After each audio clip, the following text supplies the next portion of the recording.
창세기 10장과 11장에서는 이 땅의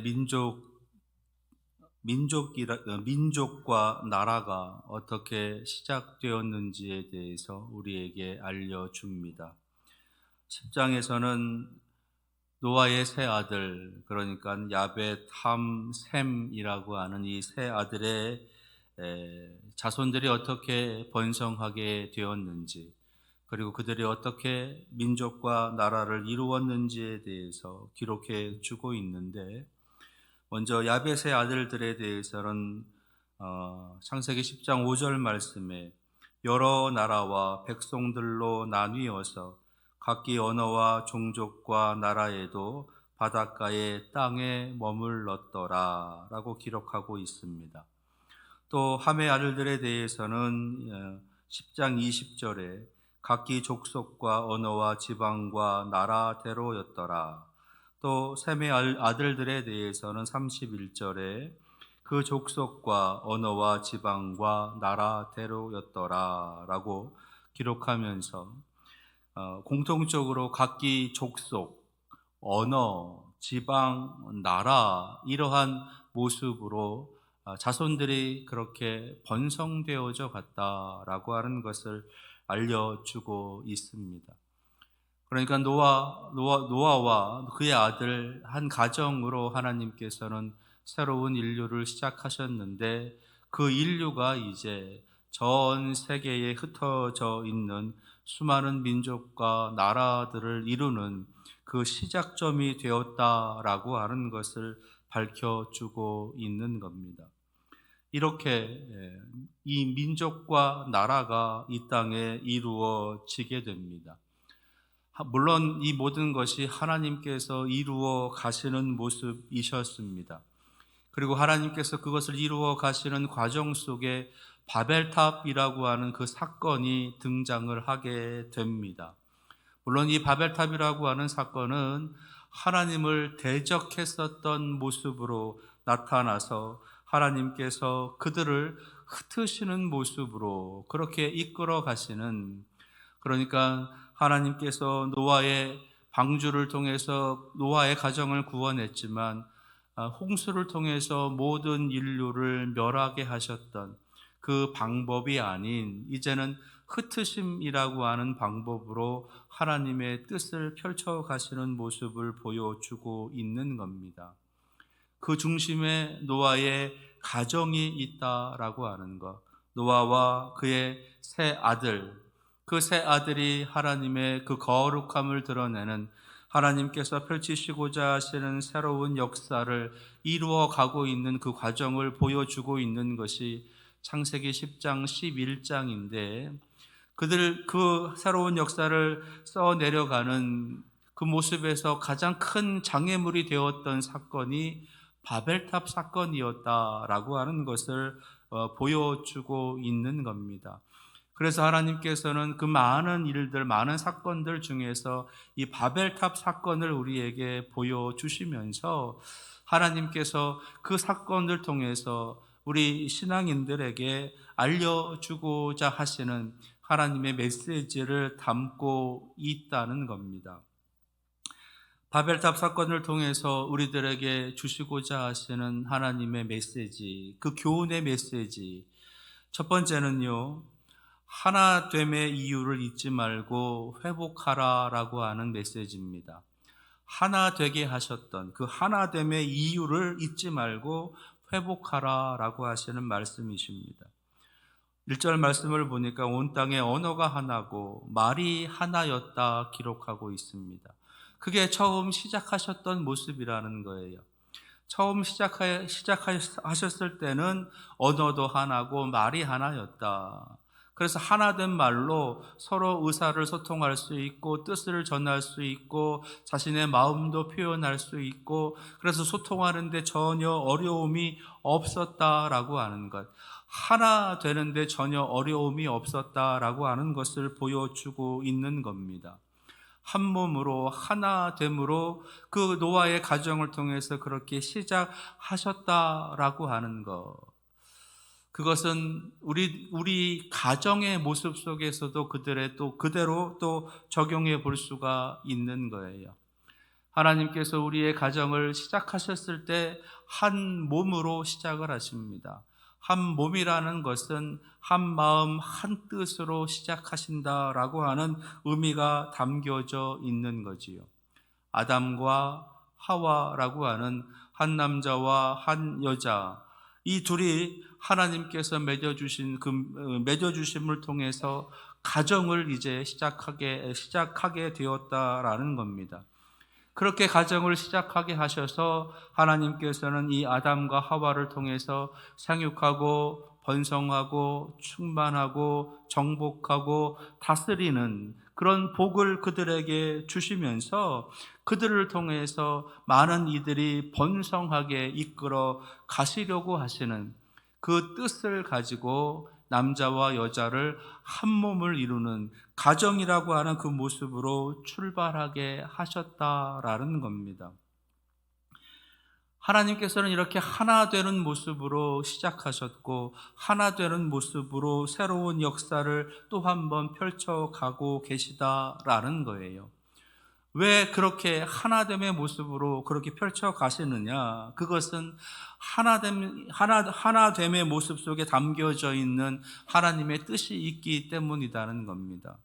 먼저 아담과 하와의 모습 속에서 이 하나됨의 모습은 서로 도와주는 관계로서의 하나됨을 하나님께서는 그 속에 담고 있다라고 하는 거지요.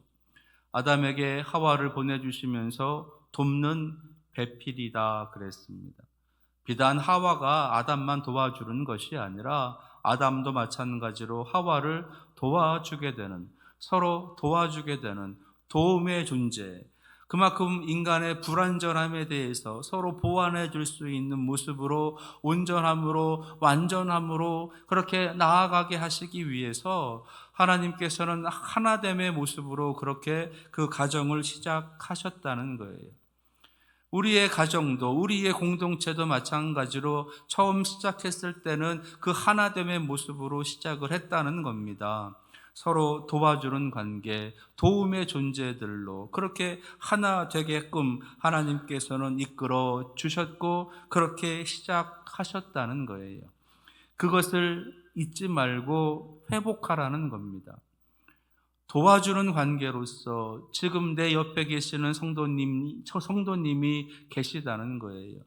나를 도와주는 존재로 우리의 가족이 있고, 나를 도와주는 존재로 교회의 성도가 있고, 나를 도와주는 존재로 함께 일하는 일터에 많은 동료들이 있다라고 하는 것. 물론 나 또한 그들을 도와주는 사람이 되어져야 된다는 겁니다. 하나님께서는 그렇게 공동체를, 그렇게 가정을, 그렇게 교회를 시작하셨음을 보여주고 있는 거예요. 그것을 기억하고 그것을 회복해야 되는 겁니다. 또 하나 하나님께서 이 하나됨으로 시작하시는 이유는요, 하나님의 형상을 유지하고 보존하고 계승시켜 가시기 위해서예요. 아담과 하와를 닮은 새로운 새로운 딸이 이제 태어나게 되는 겁니다. 하나님의 형상을 닮은 새로운 가족들이 생겨나는 거예요. 하나님의 형상을 닮은 그 사람들이 또 나아가서 또 다른 가정을 이루고, 그래서 거기서 또 다른 하나님의 형상을 닮은 그런 아들들이, 그런 딸들이 또 태어나게 되는 것입니다. 그렇게 계속해서 하나님의 형상을 닮아 있는 그런 피조물들을 계속 유지하고 보존하고 계승시켜 가게 하시기 위해서 우리들을 하나됨의 모습으로 이끌어 주고 계시다는 겁니다. 아담과 하와가 하나 될 뿐만 아니라 그 아담과 하와가 하나님과 하나 된 모습 속에서 그 하나님의 형상이 계속 이어져 내려가게 하신다라는 거지요. 그러니까 우리의 가정도, 우리의 공동체도 마찬가지로 하나님의 형상을 계속 이어가는 그런 모습을 우리가 이루어 가야 한다는 겁니다. 나 스스로가 하나님의 형상을 유지해야 되고, 우리 교회가 하나님의 형상을 보존해야 되고, 우리 가정이 하나님의 형상을 계속 계승해 가는 그런 모습으로 우리는 살아가야 된다는 겁니다. 우리의 자녀가 태어났을 때에 하나님의 형상으로 살아갈 수 있도록 해야 된다는 거예요. 우리의 아들들이 태어나고, 우리의 딸들이 태어나고, 우리의 자녀들, 우리의 다음 세대들, 또 다음 세대들이 계속해서 하나님의 형상을 닮아 있는 모습으로 이루어져 가게 해야 된다라고 하는 겁니다. 하나님께서는 그렇게 하려고 했는데, 안타깝게도 이 바벨탑이라고 하는 사건은 바로 그런 하나님의 뜻을 거역했었던 사건이었다라는 거지요. 그래서 하나님께서는 이 바벨탑을 깨뜨리시고 다시 하나님께서 하나 되게 하셨던 그 이유를 너희들이 회복해라 라고 하시는 말씀을 오늘 우리에게 들려주시는 겁니다. 서로 도와줌의 모습이 있음을 기억하고, 하나님의 형상을 우리가 유지하고 보존하고 계승해 가는 그러한 가정, 그런 공동체의 모습이 돼야 되는 것이에요.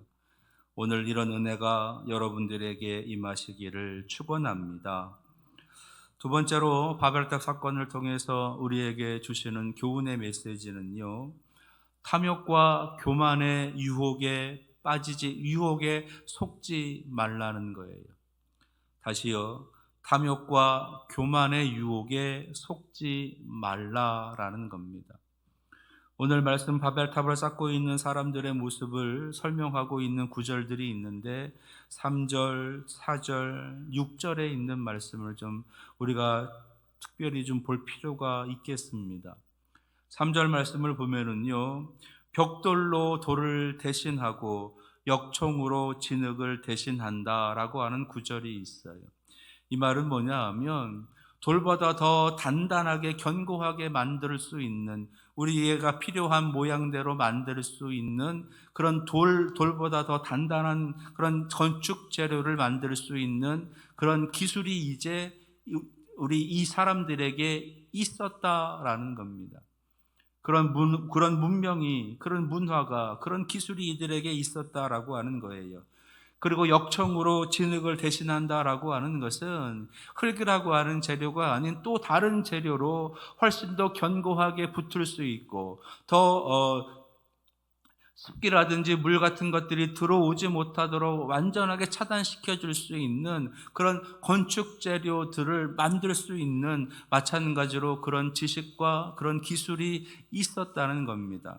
다시 말해서 벽돌과 또 그리고 역청을 통해서 견고한 성읍을 만들 수 있는, 견고한 건축물을 만들 수 있는 그런 문명이 발달되어졌다라고 하는 것이에요. 근데 그런 문명이 발달되고 그런 지식이 발달되는 목적이 어디에 있느냐? 그게 4절에 있는 말씀이에요. 4절 말씀을 보니까 성읍과 탑을 건설하여 그 탑 꼭대기가 하늘에 닿게 하여 우리의 이름을 내고 온 지면에 흩어짐을 면하자 하였더니, 이런 좋은 기술을 가지고, 좋은 문명을 가지고 그들이 성읍을 쌓고 탑을 건설해 올라간다는 겁니다. 그래서 하늘에 닿을 만큼 쌓아 올려도 아주 튼튼한 그런 탑을, 그런 건축물을 만들 수 있는 기술이 있었다는 거예요. 기술이 생겼다는 겁니다. 근데 그 기술을 가지고 무엇을 하느냐? 자기들의 이름을 낸다는 거예요. 그러니까 자기들의 이름을 높인다는 겁니다. 우리에게 이런 능력이 있다, 우리가 이렇게 강하다, 우리가 이렇게 위대하다라고 하는 것을 드러내려고 하는, 자기들의 이름을 높이려고 하는, 자기들의 이름을 만방에 떨치려고 하는 목적이 여기에 있다는 거예요. 그리고 또 한 가지는 온 지면에 흩어짐을 면하자라고 하는 겁니다. 흩어짐을 면하자. 그러니까 누군가로부터 흩어져야 된다라고 하는 명령을 받았다는 거죠. 너희들은 흩어져야 된다라고 하는 명령을 받았다는 겁니다. 근데 그것에 대해서 아니다, 우리는 흩어지지 않겠다라고 하는 거예요. 그러면 누가 흩어지라고 했느냐? 하나님께서 흩어지라고 하신 거예요. 생육하고 번성해서 충만해라, 정복해라, 다스려라, 흩어지라고 하신 하나님의 뜻. 그것을 이 바벨탑을 쌓고 있는 이 사람들은 지금 그 하나님의 말씀에 하나님의 뜻을 거역하고 있는 겁니다. 거기다가요 6절에서는요 하나님께서 탄식하시면서 하시는 말씀이 기록되어져 있는데, 이후로는 그들이 하고자 하는 일을 막을 수 없으리로다. 이 말씀은요 하나님께서 그들이 하는 일들을 정말로 막을 수 없다라고 하는 것이 아니라 자기들 스스로가 하는 말이, 우리가 하는 일은 너무나 위대한 일이 돼서 아무리 하나님이라 그래도 막을 수 없어 라고 하는 교만에 가득 찬 그런 사람들이 되어진다는 것을 이렇게 표현하는 거예요. 네. 작년에 한참 그 코로나가 막 일어나게 되고, 그래서 광화문에서 막 집회했었던 그 모습 중에서 우리가 잘 알고 있는 어떤 한 분의 유명한 말이 있지 않습니까? 하나님 까불면 뭐 이렇게 그런 말이 있었잖아요.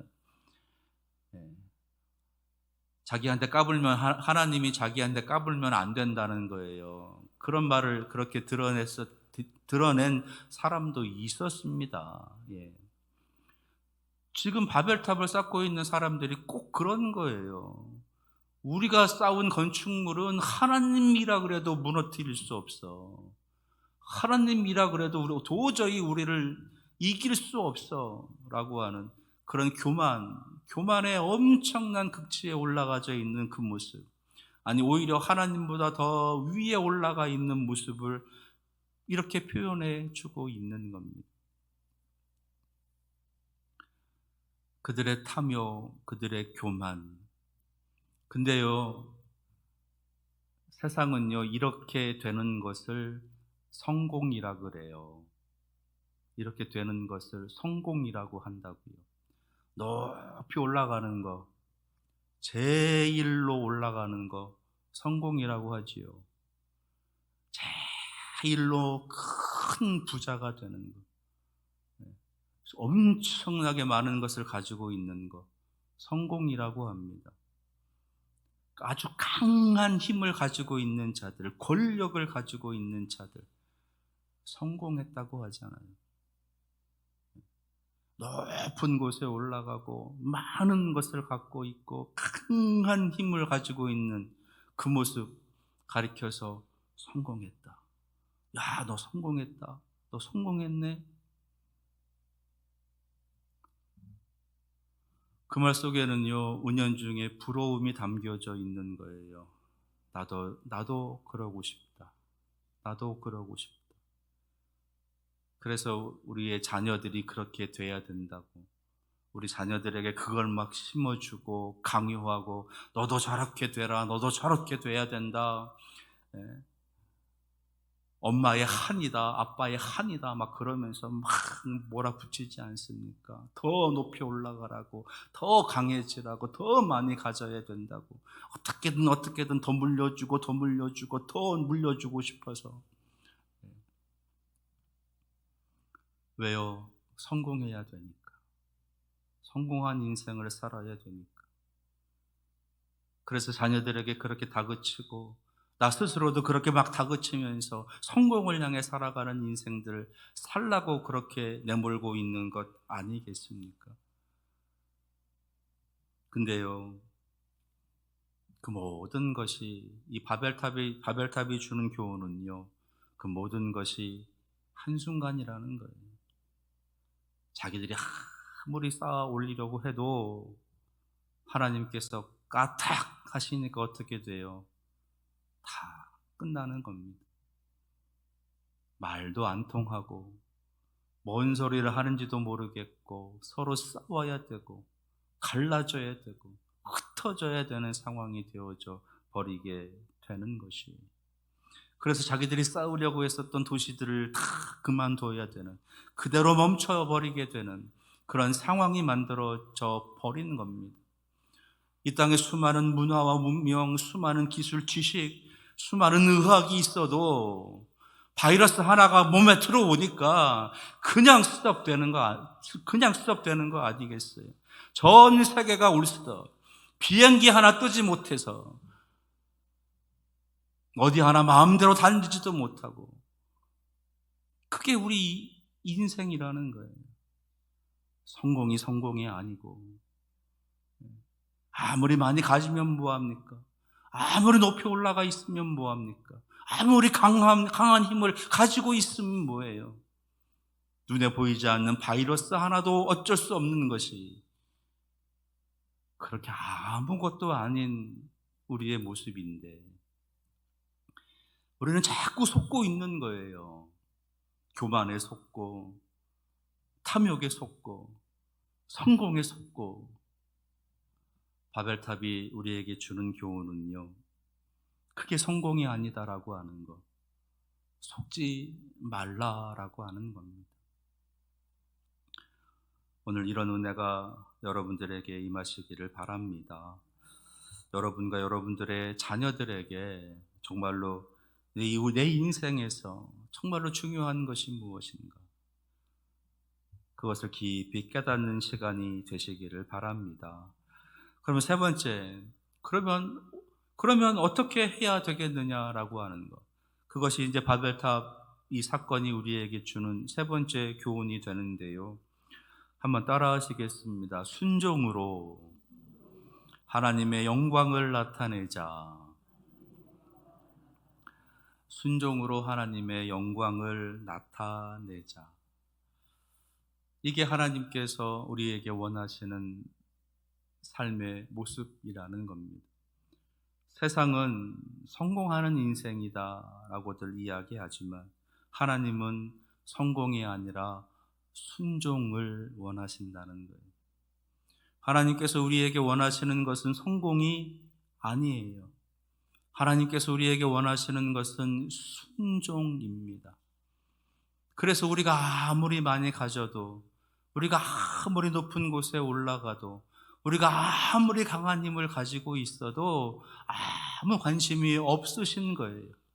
하나님께서 관심을 가지시는 분은 오직 순종하는 자들, 하나님의 말씀에 순종하는 자들, 하나님의 뜻에 순종하는 자들에게 하나님께서는 깊은 관심을 갖고 계시는 겁니다. 성경의 인물들은 그래서 순종하는 사람들이에요. 인생에 성공한 사람들이 아닙니다. 대표적인 사람 한 사람을 이야기해 볼까요? 예수님이요. 예수님 그러니까 하나님이신데 속으로 그렇게 이야기하실 수도 있지만 어쨌든 간에 인간의 몸으로 우리에게 오신 것 아니겠습니까? 그래서 우리 인생을 살아가셨잖아요. 그의 인생, 예수님의 인생 여러분들 잘 아시지 않습니까? 태어나는 순간부터 죽음의 위기를 맞았어요. 좋은 침대에서 태어난 게 아니에요. 말구유에서 태어나십니다. 태어나자마자 또 죽임을 당할까봐 또 도망을 쳐요. 그 갓난 아기가. 그렇게 처절한 인생을 살았던 분이 예수님이세요. 예수님의 마지막의 모습은 어떻습니까? 예수님께서는요, 살인자보다 못한, 강도보다 더 못한 취급을 받으시면서 십자가에 달려 죽으십니다. 십자가 처형을 당하시는 거예요. 왜 죽는지도 모르고, 왜 죽여야 되는지도 모르고, 그냥 그렇게 죽어 가신 거예요. 그 예수님 하나 살릴 수 있는 힘 있는 자가 없어요. 그 예수님 하나 어떻게 해보려고 하는 노력하는 자도 없어요. 그냥 그렇게 아무 도와주는 사람도 없이, 도와주는 물질도 없고 도와주는 백도 없고 아무것도 없는 상태에서 그냥 그렇게 죽어 가시는 겁니다. 그야말로 인생에서 보면 완전히 실패한 인생이지요. 심지어 그의 제자들까지도 다 도망쳤어요. 은 30에, 돈 30에 예수님을 팔아요. 예수님을 저주하면서 나는 저 사람을 모른다고 막 부인합니다. 다 도망가요. 근데요, 그 예수님께서 십자가에서 마지막으로 하신 말씀이 있어요. 십자가에서 마지막으로 운명하시기 전에 하신 말씀, 다 이루었다. 이게 뭘 다 이루기는 완전히 끝난 건데, 실패한 것처럼 보이는데 다 이루었다. 왜 예수님께서 그런 말씀을 남겨주셨을까요? 왜 다 이루었다고 하셨을까요? 인류의 구원을 위해서 이 땅에 내려 보내신 그 하나님의 뜻에 완전히 순종했기에, 이제 그 구원의 길이 열리기 시작했기에 다 이루었다, 예수님께서는 선포하신 겁니다. 세상이 보기에는, 인생이 보기에는 실패한 인생이지만 하나님께서 보시기에는 다 이룬 인생, 승리한 인생이라는 거예요. 하나님께서는 우리를 그렇게 보고 계신다는 겁니다. 하나님께서는 우리가 순종하는가, 우리의 순종을 보시고 우리의 순종을 찾으신다는 거예요. 우리가 얼마나 많이, 우리가 얼마나 높이, 우리가 얼마나 강하게 살아가느냐가 아니라 우리가 하나님의 뜻에 얼마나 순종하며 살아가느냐. 그래서 순종하는 삶은요, 때로는 손해볼 수 있어요. 하나님의 뜻에 순종하며 살다가요, 때로는 실패할 수도 있습니다. 신앙생활 잘하면 손해볼 수 있고요, 말씀에 합당하게 정직하고 진실되게 살아가다 보면 손해볼 수도 있어요. 믿음대로 살면 손해볼 수 있어요. 예수님 따라가다 보면 망할 수도 있고, 부도가 날 수도 있고, 직장을 잃을 수도 있습니다. 진학도 안 되고, 취업도 안 되고, 결혼도 못할 수도 있어요. 열심히 하나님 일하다가 건강을 잃을 수도 있어요. 근데 그게 실패가 아니라니까요. 그건 실패가 아니라 하나님께서 이루어 가시고자 하시는 하나님의 뜻의 한 과정일 뿐이다라는 겁니다. 하나님은 그걸 보시는 거예요. 그걸 보시는 거예요.